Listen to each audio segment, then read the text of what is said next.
Good morning, everyone.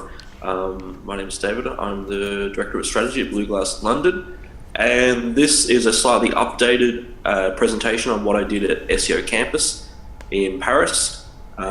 Basically, how to measure the content marketing is one of the biggest questions we get from our clients because they're spending money and they want to know how it compares against other marketing channels. So I'll try and walk you through some of the areas or insights where I feel that people can be measuring it better. So yeah, a bit of basic background behind me. I'm obviously an Australian based on the accent. I've been doing SEO for about 10 years with I guess a heavy focus around analytics through that time because I've always wanted to be able to measure the impact of SEO. And I know measuring content marketing is tough. A quick plug for the agency. So we were announced as the Drum 2016 Content Marketing Agency of the Year, and we've won 5 search awards within Europe and the UK. So we've got a fairly experienced team, and we focus on SEO and content. So this is the main, I guess, topics which will be covered in my presentation, along with a reference in terms of which particular tool. So a lot of my presentation will be focused around insights you can get from Majestic, BuzzSumo, Coverage Book, Google Analytics, Google Search Console, and SEO Monitor. Sadly, no reference to Hrefs, but there are a lot of people who find Hrefs are a suitable platform. So basically, I would say use whichever platform you have access to. And yeah, it's best to use something than nothing. So one of the first things I want to touch off on this presentation is some of the bad ways which I think people are trying to measure content marketing. So content marketing is a very complex beast, but there's a lot of bad things you can do when it comes to measuring it. So as been discussed previously, basically there should be a reason you're producing the content, but you need to focus on the right aspects when it comes to your content marketing. So if you're focusing content marketing purely on the amount of links built, this opens you up to manipulation because there's various ways people can duplicate sites. There's various ways people can acquire links. And also, if you're targeting your content marketing purely on, we need 10 links for this particular piece, you're potentially limiting your ability to build more links. So yeah, when you're doing these content marketing projects, be careful how strongly you enforce the maximum because you don't want to hold great content back. Also, measuring links without considering trust flow or citation flow or domain authority if you use Moz. Because basically, if you're not measuring these types of things, I see your content marketing campaign will end in tears. And again, it's been highlighted a couple of times in this presentation. Basically, if you're creating content purely for the sake of content, there should be some concern about your rationale. Also, the other one, set expectations of what you want at the end. Do you want to have a site that's 100 articles? Do you want to have a site that has a guide on everything to see and do in London? Do you want to have, every single industry covered in how-to guides? So basically, set some expectations about what you want at the end, and are you doing the content? Are you doing the content marketing to hit KPIs, to fill up content within your platform, to get shares or build links, or help your users through the buying process, which is the ideal answer. Measurement is key. So basically, it's the first thing when you start a content marketing campaign, you want to set some baselines. So it should be possible to calculate ROI on all content you're producing, whether that's an average page view, an average visit to your site. There should be some basic attribution modeling done so you can understand if you're adding an extra 10 articles to your site, how much traffic or how much extra business that should generate. Basically, I see more and more this year, there's going to be increased focus on making sure marketers are accountable to money they've spent. So last couple of years, going to your marketing manager saying, look, we need 100,000 pages, not a problem. But basically, I see that type of thing maybe coming towards the end because unless you have an objective for creating this content and you have some type of expectation once you've complete the content, you're going to start to struggle, because basically you'll be starting to fight more and more with PPC for budget. So when you're trying to get budget away from the PPC team, or they're trying to steal budget back from you, remember they've got attribution modeling, they've got search funnel data, they've got a whole lot of tools at disposal. And this is why it's important to measure as much as possible around your content marketing, because you're fighting with very structured, analytical minds that want that budget. Also, learn what impacts your content will have on your business, as pointed out earlier on by Tim around Hrefs. So understand, if you're HubSpot and you have an article about how to make the perfect GIF, maybe that's not ideal. But if you have an article about how to do Facebook Open Graph, so your site looks better shared on social media, then that's much more relevant to their platform. Or, if they had an article how to optimize GIF sizes, then that's much more relevant to their platform, because they have the blogging platform. You want to make sure people aren't loading 18 meg images into the site. And also the importance of measuring content marketing. You basically want to learn from your mistakes. As Tim pointed out very early on, it's basically, I guess, you're flogging a dead horse. It's, you're going down the process, you're creating content, you're not really sure why you're doing this, but you have to do it.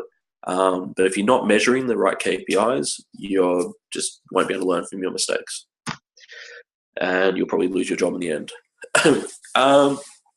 Measuring links. So as Steve pointed out earlier, shares don't always equate to links, but if content's getting a lot of shares, it's likely interesting piece of content. It may not be getting a lot of links because it may not be getting shared on the right places. Also, you have to assume there's a lot of dark social happens, particularly on LinkedIn, where you can't actually measure everything that's happened. And often links break as well. People put links through bit.ly shorteners and a lot of things. So there's a lot of complications that come around, I guess, the amount of links you build to your content. But one of the things I advise around this is focusing mainly on improving your trust flow. Again, this is a Majestic tool. Obviously, Href has its own tool, so does Moz. But basically, trust flow is the quality of links coming into your site, where citation flow is the number of links. So when you're doing content marketing, you always want to make sure your trust flow is the metric which you're focused on improving, because that means you've got a number of high authority links pointing to your site, and not just links for the sake of links. It's also important when you're doing content marketing to measure the changes. So as I said, you've got some idea of why you're doing content marketing, and you've got an end result. So you should be measuring the impact of your content marketing as it moves towards the end goal. So did you acquire links, or did you acquire social shares? And as Tim and Steve have previously mentioned, one may not always equate to the other. So this is where obviously BuzzSumo is a great platform for this type of stuff, because you can do it for your own site, but also from competitors. So here we've picked SEMrush because I didn't have an SEMrush slide, so I thought I'd mention them. But basically we can see through here basically what types of content is getting the most links and the most shares. So this is a good idea, as Steve's pointed out, if you're focusing on particular industries. Because if you're trying to work out, if you're in the travel sector and you're trying to work out, what type of content does really well on entrepreneur.com or inc.com, that may not actually be relevant to your particular vertical, and there's a good chance your content may never appear on those sites unless it's amazing.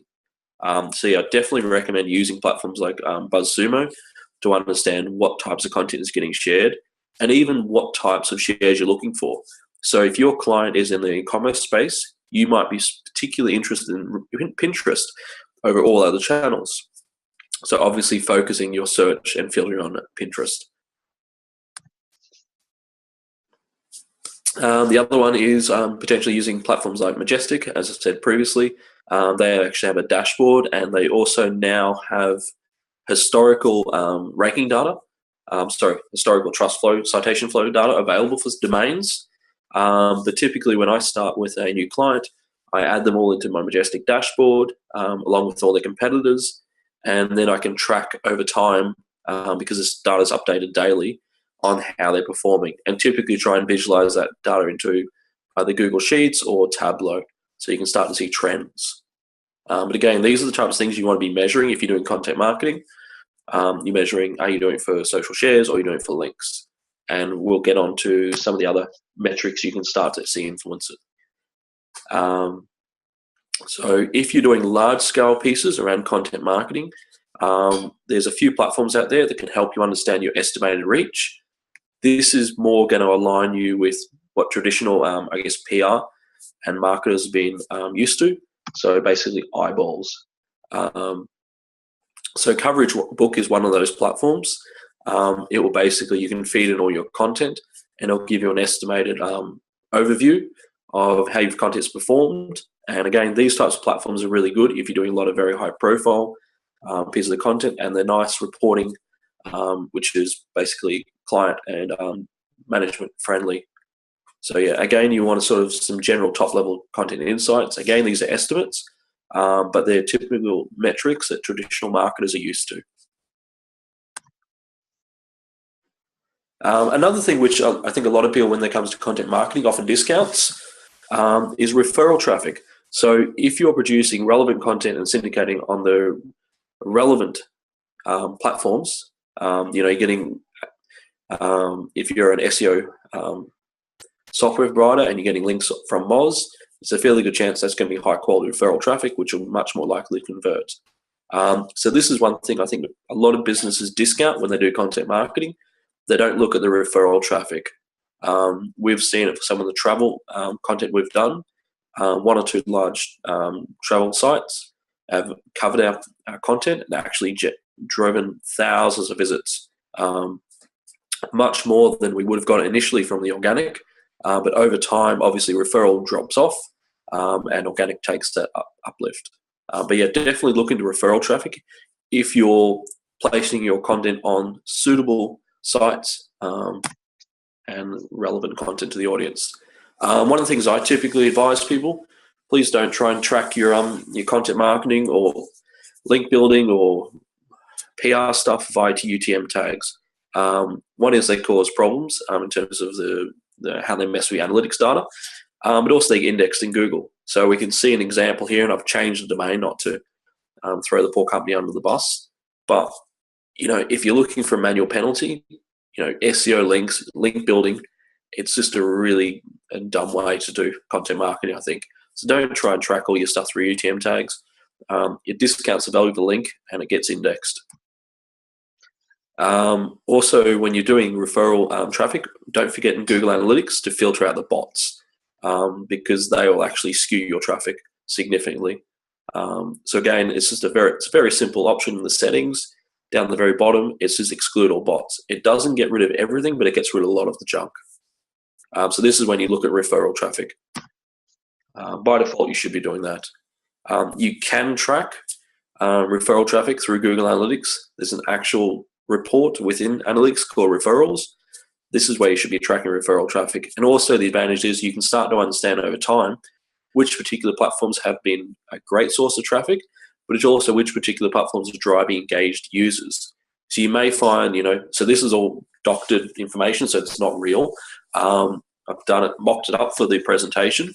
But basically, if you saw that all the traffic from The Guardian actually had a 25-35% conversion rate, reach out to The Guardian, try and get some more content on their platform, because obviously their audience is very relevant based on the engagement metrics within your site.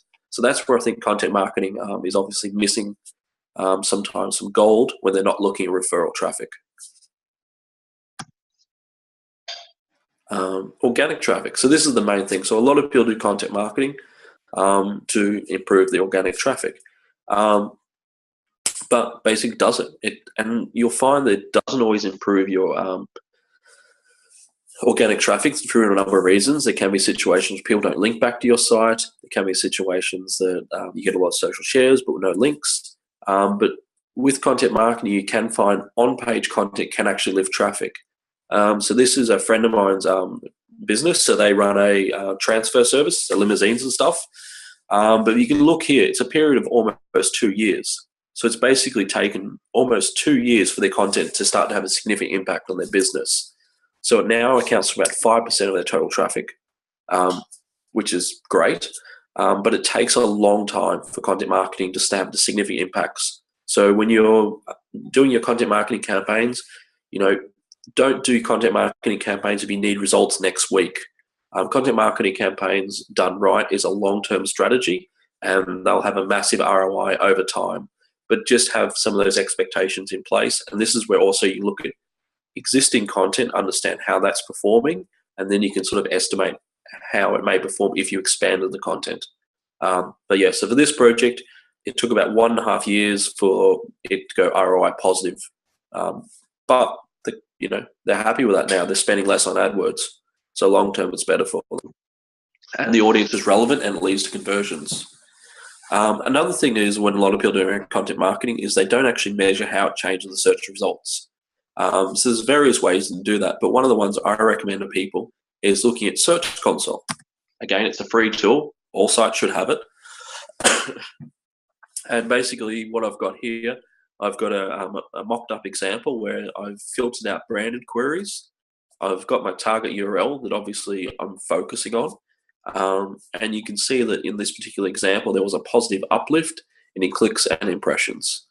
So again, use Search Console because it can start to give you an insight on how your content is performing. This is on-site content before you start to get the clicks to your website. And also you can filter in country and all that type of stuff. So yeah, I definitely recommend using Search Console a bit more for your on-site content. It'll give you some great insights. Sorry. Also looking at, did the average rank change?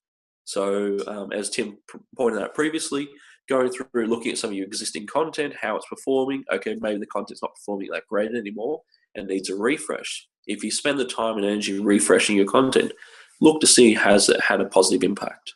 Again, all this information is freely available, but it's only for your website, only on-site content. But off-site, you can use various tools, SEO Monitor, Hrefs, SEMrush, to understand how it performed for off-site. But for on-site, I would say Search Console is a great option. Number of keywords. So this is one that a lot of people probably typically forget about when they're looking at content marketing. But if you've added a whole lot of content to your site, is there an increasing amount of terms which are driving traffic to your website? The downside to a lot of commercial platforms is they may not be tracking all these long tail keywords, but the advantage is you can take this data and drop it into a lot of these search platforms and then start to track these keywords. So basically what we can see here is that particular part of the site had gone from 172 keywords driving traffic to 204 in 30 days. So basically you can start to see there's an impact in content marketing. You were ranking for more terms than you were previously, so it was a positive impact. Again, this is a very small sample size, but these are the types of things you can see as you go through the progress of the campaign. You can start to see positive impacts, and you want to record this information as well. Improved rankings. So again, that's what a lot of people do content marketing for. So here we've got a screenshot of our SEO Monitor, where we're basically tracking a handful of keywords. We can see if there's any different search features, such as rich snippets or ads or images. And we can sort of get an idea of the traffic volume and the year-on-year improvement. So I definitely say track your focus terms on a commercial platform. It's a smart way to do it, but definitely start with Search Console. So automated insight. So I guess, did the content performance highlight any positive impacts to your site? So one of the things which I've had some fun playing around with is SEO Monitor. So they have an external content performance platform that basically scrapes the web, auto detects articles to add, or you can manually add it, and then integrate your analytics and Search Console data and start to understand how that particular content piece had an impact on your site. And it estimates its potential visibility improvement or decreased.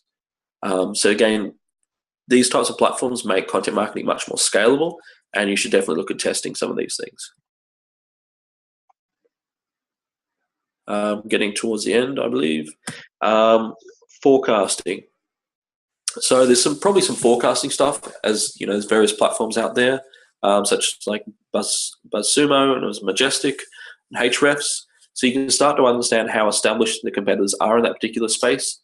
Do they have 10,000 articles and you're producing one? Using various tools, what is the SEO difficulty score based on those particular target terms you're creating content around? And you can also look at some of historical stuff or even competitors. What is the average number of links they acquire when the production of content? So if you produce 10 pieces of content and on average you're going to get about 1 link per piece, you've got about 10 extra links. So if you need an extra 1,000 links, you need to produce an extra 1,000 pieces of content. Also important to understand what's the amount of referral traffic going to content pieces, and also organic traffic. So this is where you've got a bit of a baseline. You can understand if you need X amount of traffic, you need to produce about this many pieces of content. And you can also understand how new pieces of content you're producing are performing against historical stuff. And I got this creepy looking spider because I thought it'd wake everyone up. So basically, and that leads into sort of how much content you need.